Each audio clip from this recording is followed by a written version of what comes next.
Welcome, ladies and gentlemen, and welcome back to the Challenger Face-Off. Number 2, it is Gamers2 versus SK Prime. In the second game in this best of 3 series, my name is Nature, joining me is Sigilus, and we will be casting your League of Legends action for this game. G2 is one game up, so they are one game away from securing their spot in the semi-finals. Yeah, and after their convincing performance last game, I'd definitely say they've got good odds to do it. But KP had some really high points in that game. Individually, they all played extremely well. It's just that the teamwork wasn't quite on the level of G2's last game. G2's rotations, vision control, ganks, they were all absolutely stellar. And, not surprisingly, we do see that Lee Sin gets banned out against Q again. The rest of the band's pretty typical. Ari, Ocelot played that last game and did extremely well. Meanwhile, on the G2 side, they're not really giving respect to any of the picks that came out from SKP last game. All of these bands, I think maybe even the same bands as last game, just typical meta bands, and Corki being immediately locked in for SK Prime, as we've seen game after game, one of the strongest AD carries right now. Yeah, he is indeed. Sorry about that.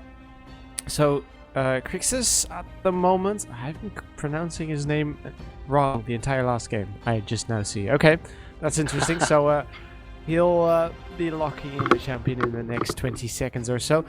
He may be running the Victor again here, but I think that may have been just some kind of a niche pick, and that it is a one-time success. Yeah, I mean, he did make a very convincing point for it, but picking it blindly seems a little bit risky to me. Obviously, last game he didn't know what his top lane matchup was, but because he knew what the rest of the composition was, he could intuit the pick that might be selected against him. This time, it's too early in the rotations to actually go for such a risky pick that would get shut down so hard by specific things. They do decide to lock in the Syndra and the Graves. Not too surprising, we've seen Ocelot do very well on Syndra in the past, and Syndra is obviously one of the strongest champions in the meta right now. Graves is a little bit more surprising. We've seen him picked up a few times today, not with particularly a good success rate, but he certainly is showing himself to be among the top 80 carries in the current meta.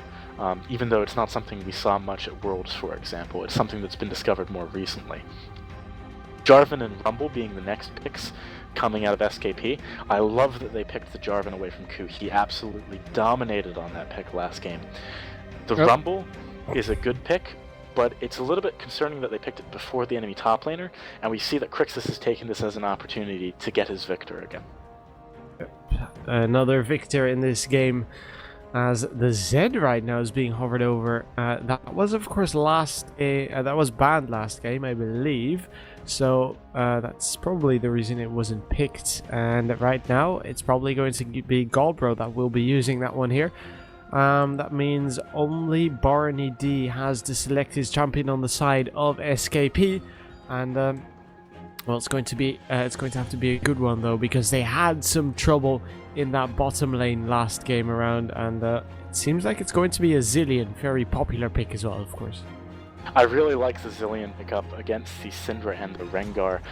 Even the Graves, if you try and instantly pop someone, if the Barney D is about, he is going to be able to negate that. Although, Casper's Curse, seeing the swap up yet again. Yeah, it's going to be the Thresh in the end, which would make sense as well. It does, of course, have some defensive capabilities in its kit as well. Not quite as strong when it comes to defensive capabilities as, say, the Zilean, but still very, very potent.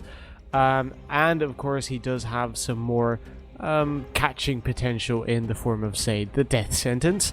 On the other side, Gamers2 looking for their support, I guess. I have no idea what Gamers2 is doing once again. I saw this mentioned that Kasing likes to play LeBlanc supports. But it's going to be a Janna, so we won't be seeing that one. Interesting to see the Janna pick up into that Thresh. If Thresh lands a good hook, the All-In could come out and do quite a bit of work, but Janna versus Thresh is still definitely a skill matchup, not anything that is going to be immediately lost. It's an interesting combination with the Graves, however. It does give them a lot of good poke in the lane. That Wind Shield is obviously going to increase the attack damage on Yuki, allow him to get a bit more poke down with his spells. And they've actually picked up Ignite, so looks like they're going to be going for quite an aggressive bot lane.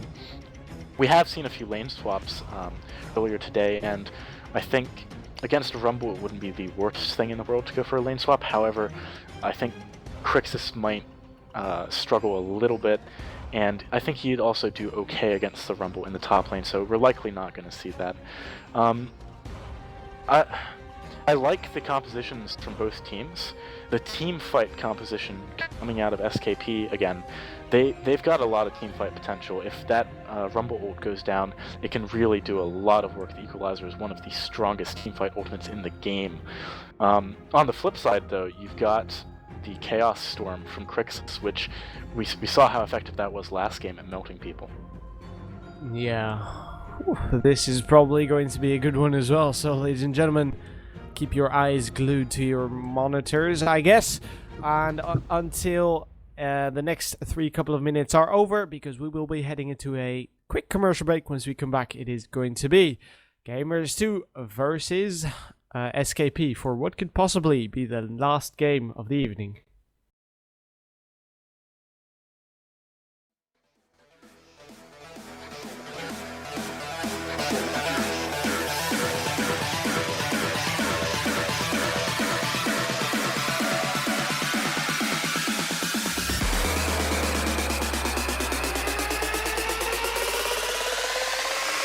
It's all begins. Begin war.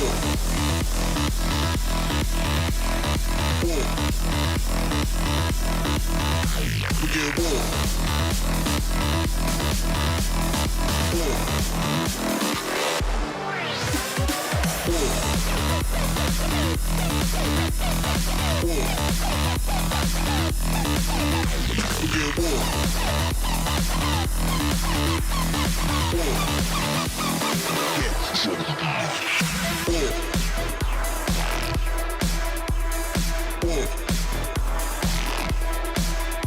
Begin war.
Welcome back, ladies and gentlemen, to the Hitbox Challenger series, only on Hitbox, of course, with the Gamers2 versus SKP for the second match in the series. I'm Nature, joining me is Siglas, and, well, of course, G2 are one match away from taking this series. Yeah, and as I said in the pre-game lobby in Champions Select, G2 played really convincingly last game. They just showed such good teamwork and coordination. They were very good at rotating around the map. This top lane engagement is very funny. This is exactly what happened last time. They're just kind of playing with each other a little bit. Q actually taking a lot of damage. There needs to be a little bit careful, although Ocelot is nearby to back him up. And at the moment, just wards going down. Neither team's actually committing to any kind of invade, although they're trying to poke Q down so that he maybe starts a little bit badly in that sense. Kasing taking a decent chunk of damage there as well. Oh, they stopped Q's B. Oh, that's rough. That is rough. Tough life. Oh, they might actually go for an invade here after that fairly cheeky engagement that they had. I don't think that G2 was expecting that. They were expecting just some good-humored dancing around, but yeah, we are going to see SKP actually back away from that. Nothing too interesting happening at level 1 here, no lane swaps or anything like that. Also nothing particularly out of the ordinary in terms of item choices. We don't see any early sweepers lenses, anything like that. Obviously Ringo's trinket is that bone tooth necklace, which does act like a sweeper's lens with the additional stats on top of it as well. But both junglers starting their blue buff. This is actually somewhat unusual for Jace to be starting his blue buff when you're on the left side of the map. Oftentimes you want to start on the bottom so that you're available for a counter gank in that top lane around 3 minutes. So interesting decision there. It does mean he'll be available to gank mid or bottom around that 3-minute mark instead of the top lane. And so far, I mean, all of these lanes look fairly equal. Gamers2 is taking a decent chunk of damage, and the fact that Crixus can actually give himself that shield helps a lot against the poke coming out of Gamers2. Oh, bot lane, nice job dodging that phosphorus bomb, taking hardly any damage. Yuki is doing a very good job of not suffering too much from the poke coming out of Steel Backmaker. No one's really pulling too far ahead in CS right now, although Steel Backmaker, taking so much damage, keeps using the phosphorus bombs in the wrong location. It's very easy for Yuki to just dodge them, which has given him a bit of an edge in this lane. He is down in CS, although these 3 minions will bring him up to even. And he has last hit all of those. I'd definitely argue that G2 is slightly ahead in this bot lane so far. They are indeed. Godbro trying to push up Ocelot into his tower. Obviously, he will either force Ocelot to use mana by doing so, or he will force him to miss some of that precious farm. So far, however, Ocelot is slightly ahead. It is not quite at the 10-minute mark, though, so it is really not a good measurement at this point to try and predict who will win the game based off of farm or CS numbers. 200 gold lead for G2, but really that isn't too much. Actually, Yuki getting flayed back in there. He's really deep, dodges the death sentence. Nice dodge. Just putting it out there that he is not scared to fight. Yeah, he has been evading every single skill shot that's come his way. I don't think Steel Backmaker has hit a single phosphorus bomb out of maybe the 10 that he's used, although there is a gank coming on him down lane. Ooh, exhaust comes down, heal being used as well. Yuki flashing the death sentence, and he will be able to make it out alive. Jace not getting a kill this time around, and it seems like Yuki will live to see another day. There was a gank happening in the top lane at the same time as that. Ku came in from the bush, tried to jump onto Gamers2, who had to flash away. Nothing ended up being killed there, but the flash not being available for Rumble might be a bit of an issue in the future. Meanwhile, in this mid lane, Ocelot's doing quite a good job of dealing with Godbro. But being pushed into his tower like that might mean that he misses some of these minions. We'll have to see. He's doing a good job of getting them all so far. Did miss one there, but he's still ahead in CS by about 5, so doing a decent job. Needs to be careful not to get harassed too much. Obviously, when you pick up those 2 health pots with your Doran's Ring, you have a little bit better sustain. And Ku flashing forward. Holy cow! Oh, Binsu getting collapsed upon in that top lane, going to get stunned up by the gravity field.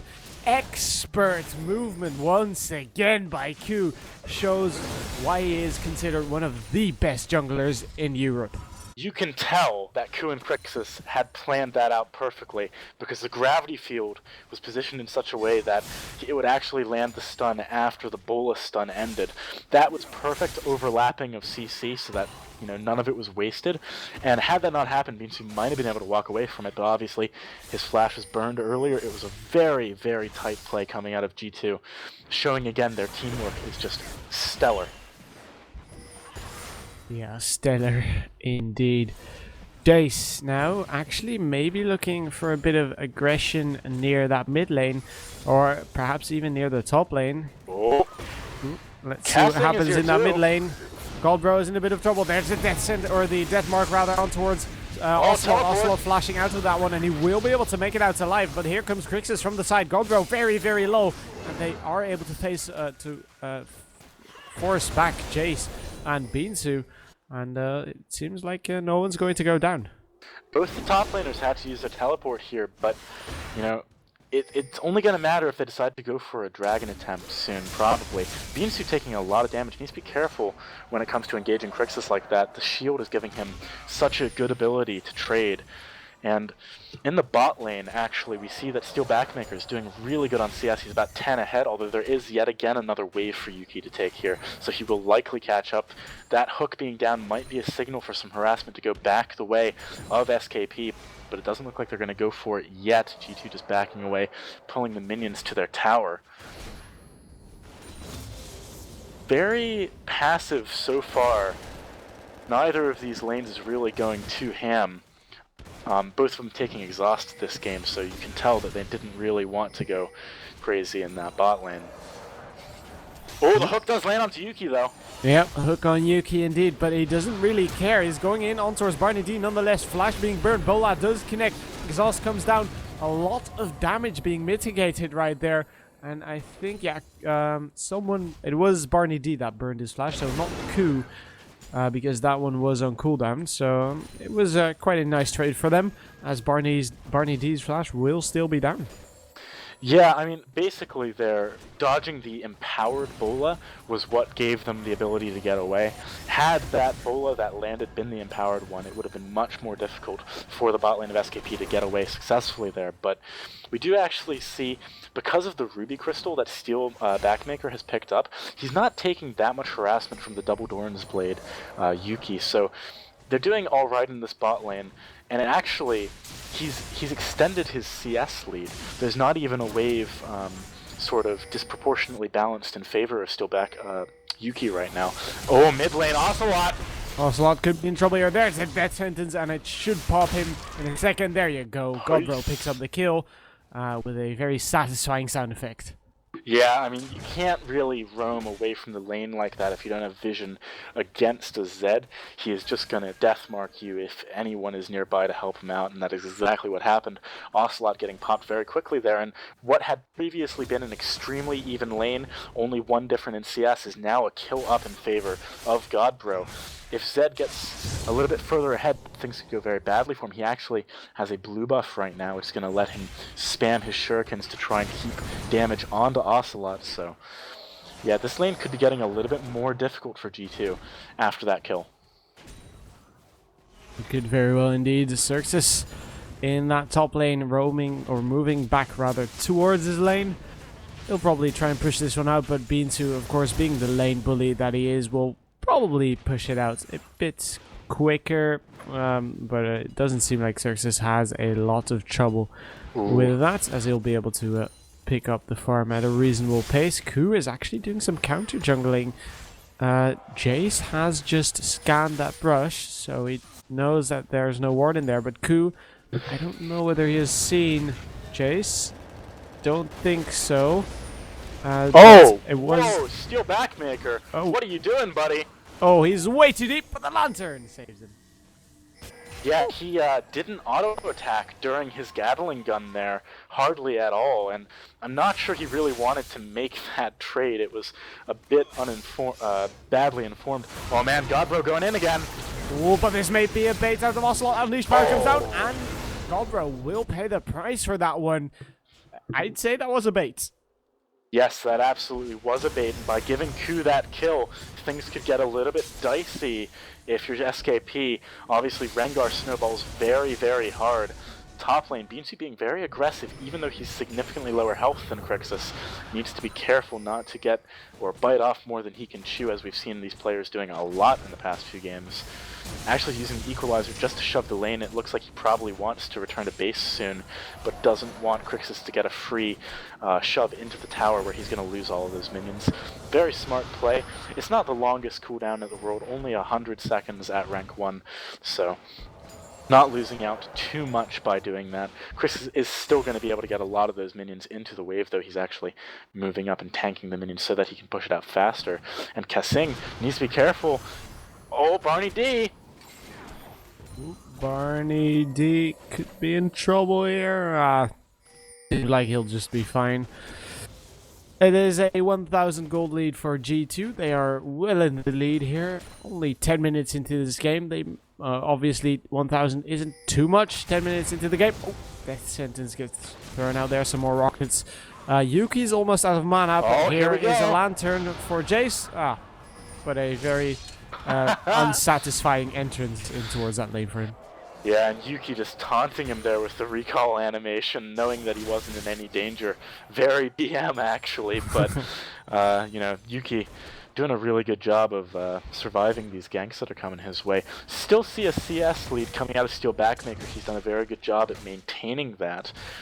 And now, looks like a lot of SKP are gathering around this dragon area. They want to go for it. There is a teleport available for Crixus, though if they decide to go for this dragon, they might be biting off more than they can chew, especially because Beansu is a little bit weaker than Crixus at the moment. He is 33 CS down at the moment, so if they decide to fight, that might be a big deal. And actually, oh man, looks like they really want to get a kill bot before they commit to the dragon, especially with Beansu this low. This is a very risky decision for them to make. They are going for it. There are no wards, however, for G2, so they might not be aware that this is actually going down. This could be bad for G2, and it seems like they indeed do not know this is going on. And wow, SKP getting an uncontested dragon right there. Ku is going to spot out Godbro right there. And he's probably just guessed what has gone down right there. He's going to face check the dragon just to realize it is no longer there. And that is really, really unfortunate for G2 here. Yeah, I mean, G2 have lost a lot of their gold lead by letting that dragon fall, but it's not the end of the world. They are still doing well individually in their lanes. Looking at the top lane especially, Crixus is absolutely dominating in creep score right now, and if he keeps that up, he's going to be a much bigger force to be reckoned with in team fights. We actually see, it looks like Jace is coming towards that top lane. They want to deal with Crixus as soon as possible to stop him from getting too much of a lead. He has put a ward down in the river, but it looks like Jace has decided to go for that lane gank. If they get this, it might be a good way of turning things around in this top lane. But Beansu, he is so low, I don't think they can actually 2v1 right now. And there's another equalizer just to clear the wave. Yep, the equalizer goes down to clear this wave, and Xerxes will probably just push this one out and make sure that he gets even more of a gold lead here. Just checks where Beansu is gone and realizes that he has probably gone back to base, and he'll even start to farm out this lane very, very pushed up. And well, having pushed out the lane so far, this is going to be even worse for Beansu. We see in the bot lane that actually, because of all the dragon action, Yuki has caught up in farm over Steel Backmaker, who obviously couldn't farm very safely whilst the Barney D had gone over to that dragon. He needs to be careful now, though, just in case he gets baited into this lane gank coming out of Jace. But it looks like Jace is backing up. They are aware that there is a pink ward in that bush, so they should know that he hasn't been seen. Although now he might get seen by that ward up by middle lane. And Ku coming into the lane in the top lane. He has got Thrill the Hunt off cooldown. He has used it. He's going for Beansu. And there's the Bola Strike as well. Gravity Field comes down on top of that. Chaos Storm to seal Beansu's fate. And that is the third kill here for G2. Meanwhile, in that bottom lane, we do have some action as well. Cataclysm comes down on Yuki. Monsoon comes out to keep Steelbacker off of him. Teleport comes in as well. Xerxes now with more action going down, as we do see the collateral damage coming down on top of that one. Beansu is dead, and that means that Xerxes has free roam in this bottom lane, and they're not done just yet. Death Sentence lands on towards him, but Steel Backmaker cannot capitalize on that one whatsoever. Xerxes with some awesome rotations. Man, the Rengar combo with the Victor is just unbelievable. That is pretty much a guaranteed kill every time they go for it, because you can land the Bola into the gravity field consistently. As soon as gravity field stun wears off, you throw down your Chaos Storm to silence them so they can't leave, and man does it do a lot of damage. Just, it is so difficult for Beansu to actually have an impact this game. You can see that just by the lack of CS that he has got in that top lane. And actually now that tower has fallen, so first tower of the game has gone to G2, and they are starting to look like they're pulling ahead again, back up to a 2.1k gold lead. And interestingly enough, Kasing on the side of G2 has, okay, so he has bought an item towards that side stone right now, but earlier he only bought the Medjai's Soul Stealer and the Frostfang, so no wards whatsoever, purely focusing on the ability power for the extra slow and of course some extra damage, which is kind of a bold move, I guess, but in this situation I guess he could afford it. It certainly seems like it's been working, because every time they've been ganked, even though they haven't spotted it, they've been mobile enough and durable enough to survive the gank. So, you know, it's definitely not what I would have expected him to pick up or rush early, but it has been extremely effective nonetheless. And, you know, G2 are definitely pulling ahead. It's slower than last time round, I feel, but they are definitely pulling ahead, and they're doing a very, very good job of maintaining their lead right now. You know, one thing that we consistently see from G2 is very good vision control. At the moment, they know that they should be afraid of ganks coming out to try and equalize this, so they've got pink wards placed very efficiently around the entrances to their jungle. They've also got a few deeper wards to make sure that they're aware of Jarvan's movements. And actually they're about to spot out this pink ward placed here. Another gank coming in the bot lane, but that tornado is just so good at denying that. Yeah, Ku taking a bit of damage in his opponent's jungle. Beansu taking a bit of a beating in the top lane as well.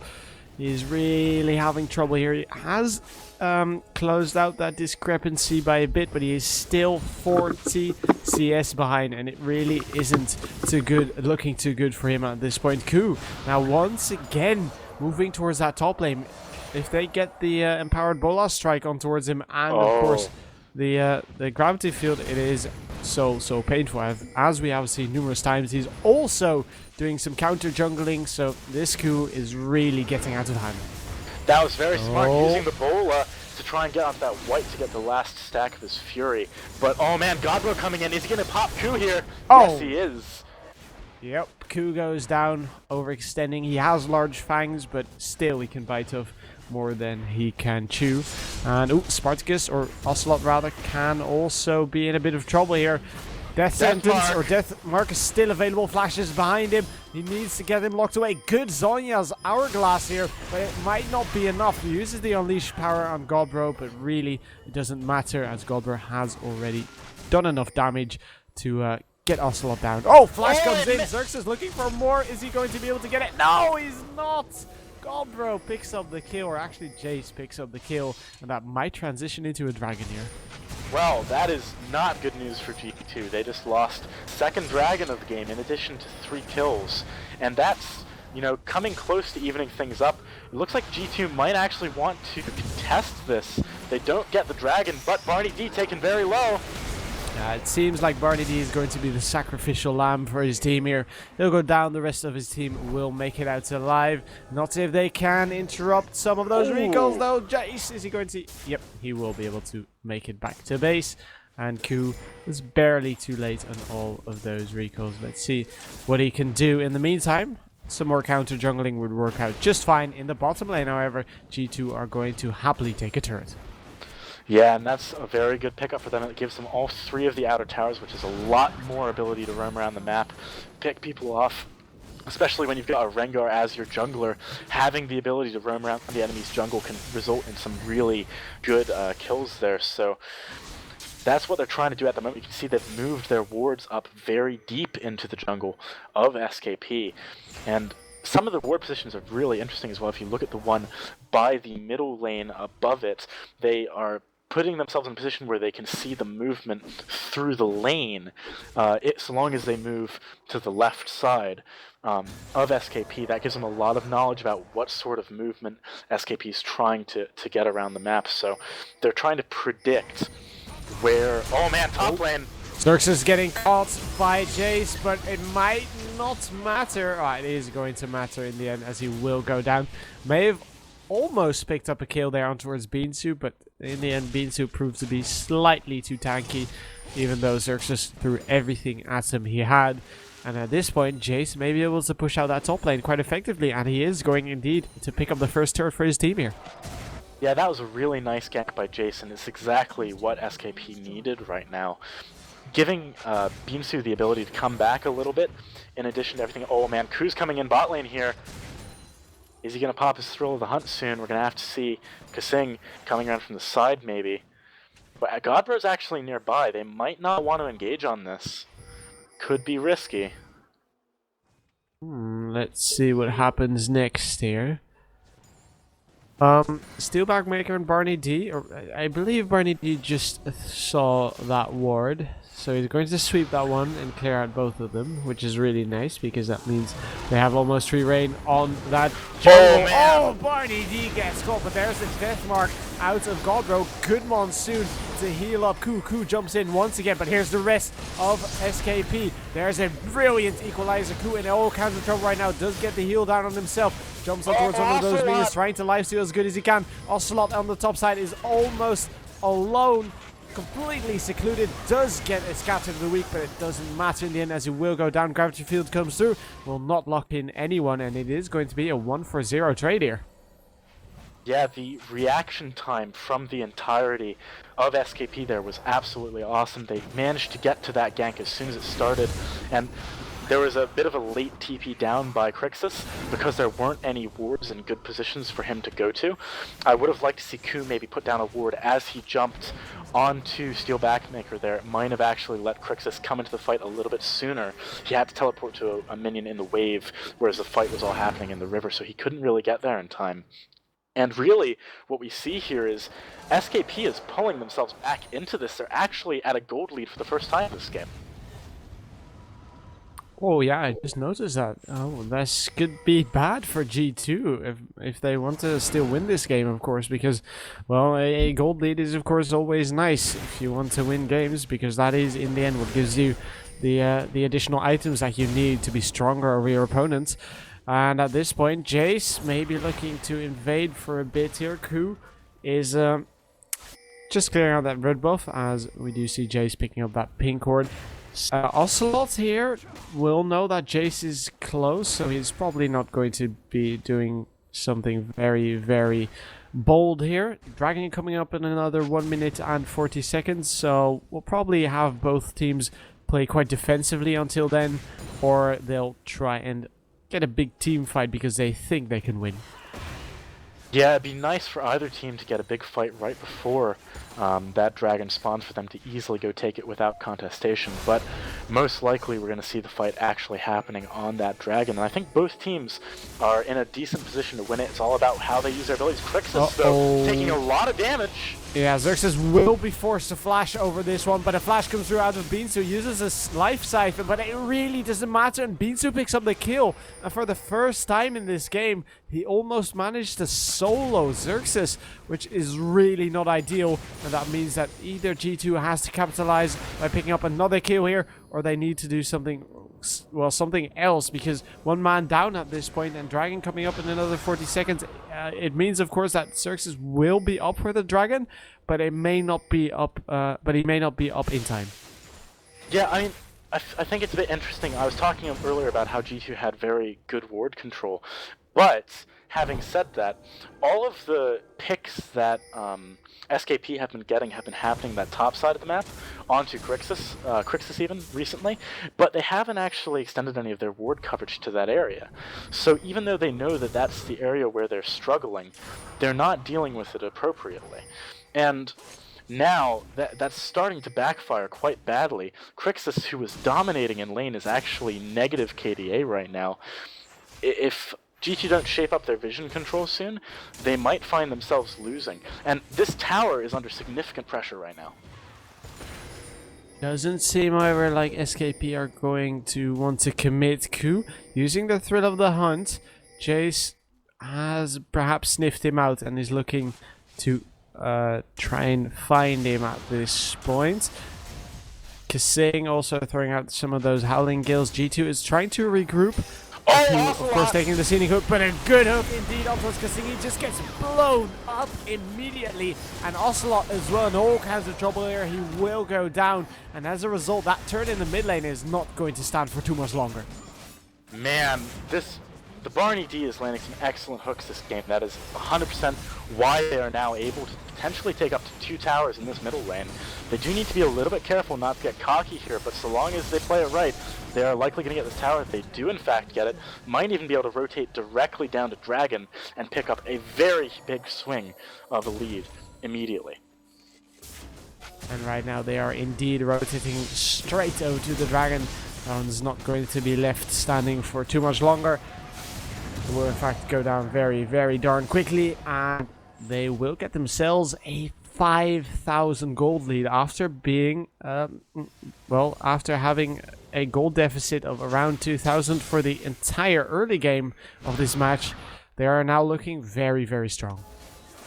Yeah, I feel like a lot of this is to do with the fact that someone is kind of getting instantly popped a lot before the fights actually start. They really need to have all 3 of their damage sources survive in a good position, survive the initial blunt force impact that is SKP's engagement. Last fight we did see Ocelot get popped immediately, as well as Kasing. Prior to that, Crixus wasn't able to get to the fight, so they didn't actually have their full force. They need to have a proper 5v5 team fight on their own terms. And if they don't get that soon, they're going to fall too far behind to actually dictate when they can get that. And that really is the problem right here, because they don't have too much of a tank.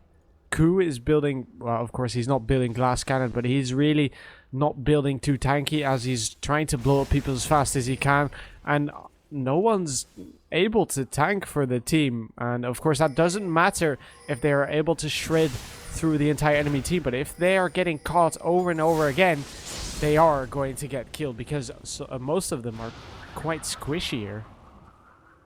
I feel like one of the sort of points to note about this game is that Q has not quite done enough on Rengar this game. He's only 1 for 1 for 3, and given the fact that he actually did get an early kill in that top lane, he hasn't been able to keep up the pressure. And now that he's resigned himself to going this tanky build, because their carries are getting popped instantly, they can't win these fights with the amount of damage that they're actually outputting. And we see Hex Drinkers on both Jarvan and Zed. The only person who can really do good damage is Yuki, but he's never been in position at the beginning of a fight to actually do that. But now it looks like G2 are fed up of waiting around. They want to go for something here. They're trying to siege up this mid lane, but we see a split push coming out from Godbro, and Zed is very good at split pushing those towers extremely quick with all that AD. Are they going to be able to get this tower? Ooh, throwing out the bullet strike right down towards Backmaker. Here's your equalizer, and they get the hook up towards Ku. Ku, however, may be able to survive it as they don't try to follow up on that one. Meanwhile, Goldbro is already at the inhibitor turns. They need to back off right now, because they are going to lose an inhibitor turn if they don't do anything about this. They are going to lose an inhibitor turn, in fact. You cannot siege as 5 when Zed is split pushing and the enemy team has the equalizer. It's not going to work. G2 should know that. And actually, they're potentially going to lose Baron here. They're all split up in weird places. God, bro, if someone doesn't stop him, is going to get the inhibitor. There's only 2 members trying to stop this Baron.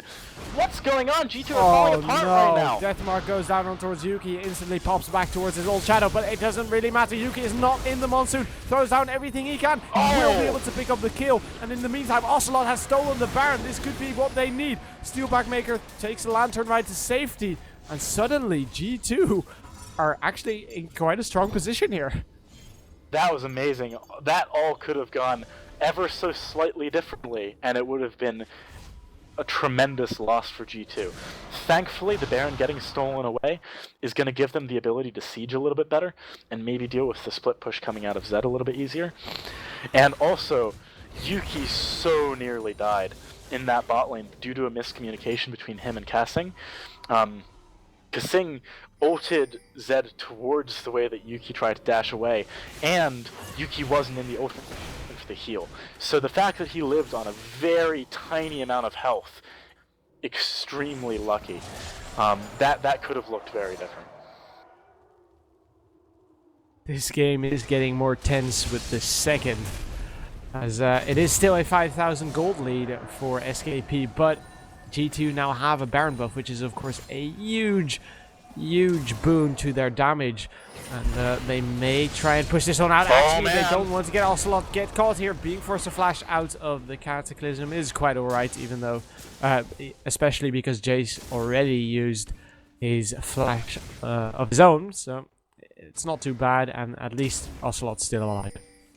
Yeah, had Ocelot died there, that would have been very bad with that bot lane open inhibitor.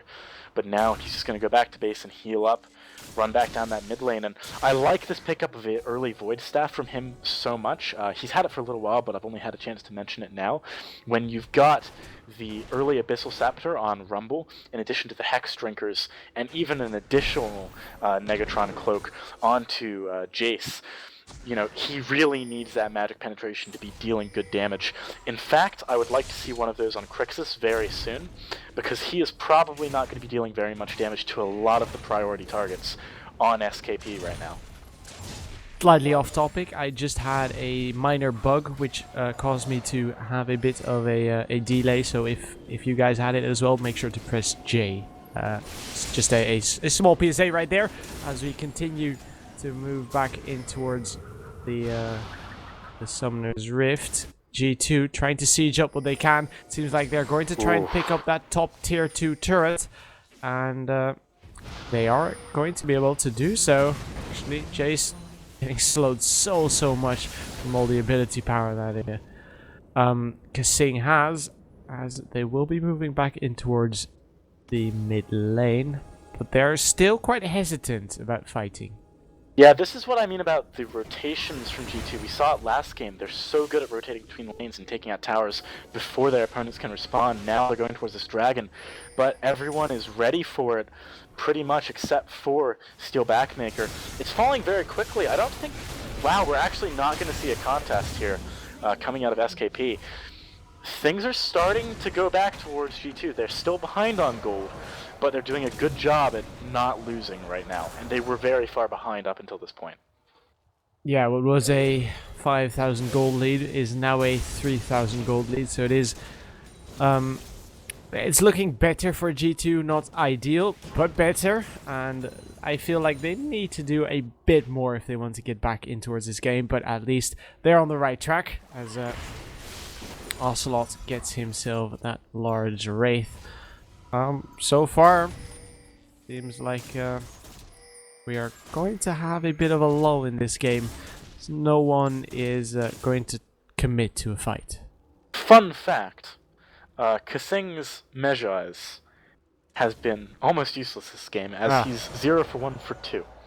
He's got almost no stacks, and considering he rushed that pickup, yeah, that's not good. That's a large part of the reason why maybe Yuki and him were struggling a little bit earlier on, I would argue. Oh man, Steel Backmaker! Steel Backmaker goes down. Did not quite see that one coming. Grouted Field goes down as well. Jace might be going down as a result. They get a kill on towards Barney D. 2 kills very, very easily. What has been happening to G2 the entire game with people getting caught now happens to SKP. 2-man down.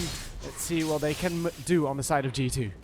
Man, Steel Backmaker has got to be kicking himself right now. That is likely going to be an inhibitor. I'm not sure that they can stop this. I don't even think... Well, the Equalizer is off cooldown. That's going to buy them a little bit of time. But with Barney D and Steel Backmaker down, this could definitely be an inhibitor. Q is quite low, though. Needs to be careful. Uses his empowered W to actually heal up a little bit. Now he's going to go lifesteal some stuff. They're actually not deciding to commit to the inhibitor tower. And I think overall, even though I was just mentioning that they might go for it, it is a good play not to, because they're slowly getting back an advantage, and they do not want to throw it away. They need to play conservatively. This is obviously the game that could propel them into the semifinals. They don't want to be too ballsy, and not going for that inhibitor tower is definitely the more conservative and safe play. Oh, Rumble. Alright then. Ooh, let's see Uh-oh. what's going to go down in that top lane. Crixus could be in trouble. Actually, oh, I did not quite see that one. That was in the bottom lane. I was looking at the top lane. Oh no. Oh no. SKP in the top lane and G2 in that bottom lane. G2 are going to seemingly recall here. And oh, Crixus could be in trouble. Cataclysm comes down on him. Uses the Zoya's Hourglass, but it may not be enough. Death Sentence, Deathmark is actually going to go through on towards my God. Ocelot. But, whoa. He's actually going to force him back instantly. Jace and Binsu have gone down right now. Crixus is also down, so it's a 2-for-1 But as they Yuki, pick up a kill there. he's pushing, and the backs are mostly being cancelled, actually. Oh, no. He's gonna get this tower! Going to pick up the inhibitor turret. We do see Goldbro, he has recalled, now looking for a kill on towards Yuki. He's going to try and chase him down. He's actually going to try and just cloud this minion wave, but they now have an open inhibitor, and the Baron is coming up in another 15 seconds. This is not good for SKP. Yeah, they are being out-teamworked right now. That's basically the sum of what's happening. G2 is rotating around, they're splitting up in interesting ways, and they know exactly how much they can get from each of these maneuvers. They know that if they leave Yuki in the bot lane, they're not going to lose all of their team in the top lane and lose an inhibitor. They're playing so well, and this is just late-game decision-making from G2 that's winning them this right now. They're actually back in the lead for gold, admittedly not by much, but this is getting very dicey for SKP. They need to be careful here. I'd still argue that in a straight-up team fight, they can do alright purely because the equalizer is just so good. But, as Crixus gets closer to his Void Staff, that Chaos Storm is going to start hurting. Oh no. Man! Flash forward! Ku getting caught, being forced to burn the flash. Also using his ultimate. Let's see what he can do. Getting flayed back. Pink Ward goes down, and Ku is going to pay the price for trying to take down a Pink Ward. God, just the story of this game is people getting caught. This has got to stop if either team wants to maintain any kind of a lead that they get. Interestingly, we're seeing a bit of indecision here coming out of SKP. They don't know whether they should go for this Baron or go for a fight. Crixus gets hooked, though. Oh, here's the equalizer. That is a lot of damage. Monsoon comes through. There's a Death Sentence on Deathmark rather on towards Yuki. Unleash Power comes through. Goldbro gets forced back instantly. Kasing now in the middle of the enemy team. He will probably go down, but Barney D will share his fate. And now Crix is getting caught by Jace. He will go down as well. He does have that shield of his own. Will try and he go fight down? Jace. Jace is going down here. No way. As we do see Ocelot picking up the kill, and they deter a Baron attempt. The kiting there from G2 was astounding. Ocelot did such a good job with his Scatter the Weaks, keeping all of the diving members off of Yuki, himself, and Crixus. Crixus in the back with that ability to shield himself and heal was doing such a good job of keeping people occupied, and there was a lot of split focus there from SKP, a lot of miscommunication about who they wanted to go for. Initially they thought that Godbro was instantly going to pop Yuki, but when he failed to do that, they panicked. They didn't know what to do. They didn't know if they should go back in onto Yuki.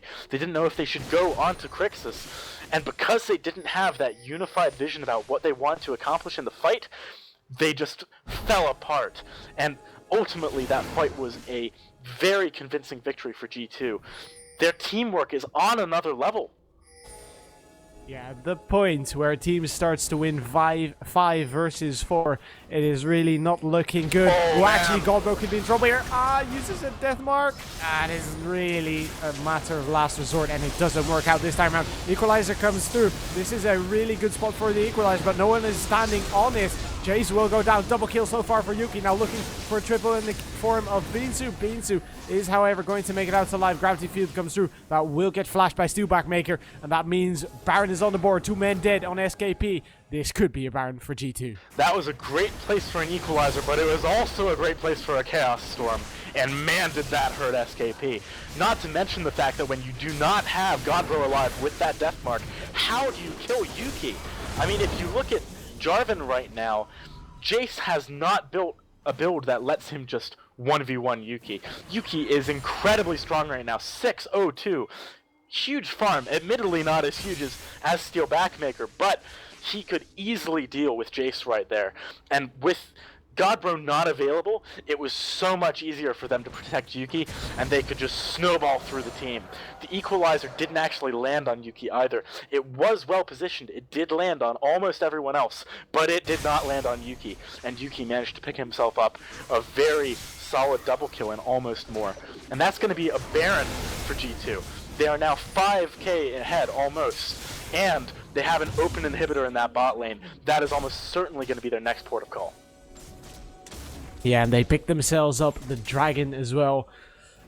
6,000 gold lead and some exquisite team fighting here from G2 make for a really, well, not only a fun game to watch, but probably a really good match here for G2. A good looking match if they want to win this one.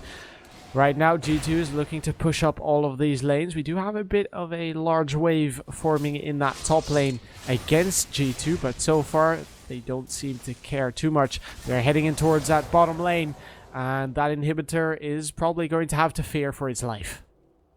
Yeah, I mean, this is going to be a difficult defense for SKP. They have got tools available at their disposal, which are very good at defending structures like this. Obviously, the equalizer being one of those, the box. However, we've seen time and time again that G2 are not fazed by that. The Chaos Storm comes in, stops people from engaging onto their backline, as well as does a ton of damage. And G2 are just, they're playing this so well. Their rotations are absolutely stellar. They're getting a lot of very good poke down before they commit to things. And right now we're seeing it again. They're going to be moving back and forth between this bottom and middle lane. And I don't know, it's going to be difficult for SKP to defend this when the Baron buff is on G2. They need to pull something out right now, or they're going to lose this game. Yeah, G2 has, I feel, maybe slightly wasted half of his Throw of Baron the hunt. buff, but they do still have the Thrill of the Hunt, and they jump on towards Jace. They don't really care about their target at this point.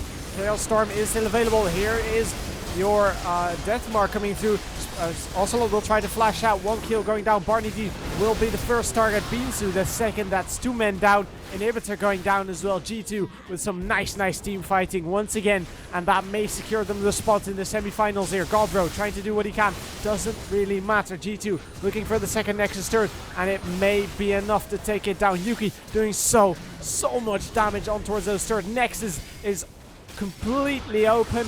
Jace trying to deal with Ku here. Yuki picks up a kill on the side. He will be able to pick himself up another one. It's an ace. It is G2 in the semifinals. What a game. I mean, they were severely far behind up until that catch on Steel Backmaker in the mid lane. Ku did a great job of locking that up.